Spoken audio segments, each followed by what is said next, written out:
কাজ খতিয়ে দেখতে রাজ্যে চর পাঠালো নির্বাচন কমিশন। দিল্লি থেকে রাজ্যে কমিশনের 3 আধিকারিক আজ বেলেঘাটায় পরিদর্শনে যান কমিশনের 3 আধিকারিক। আমাদের প্রতিনিধি শ্রাবন্তী আমাদের সঙ্গে রয়েছেন এই মুহূর্তে। শ্রাবন্তী, এই আধিকারিকদের মূলত কাজ কি হবে?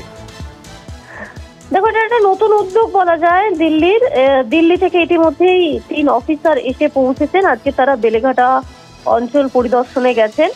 ভোটারদের সঙ্গে যোগাযোগ তারা রাখছেন।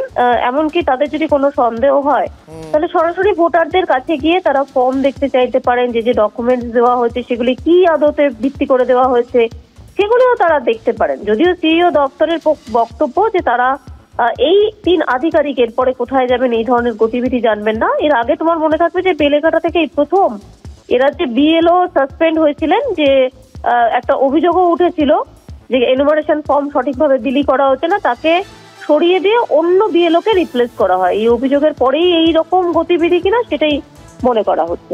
অনেক ধন্যবাদ শ্রাবন্তী।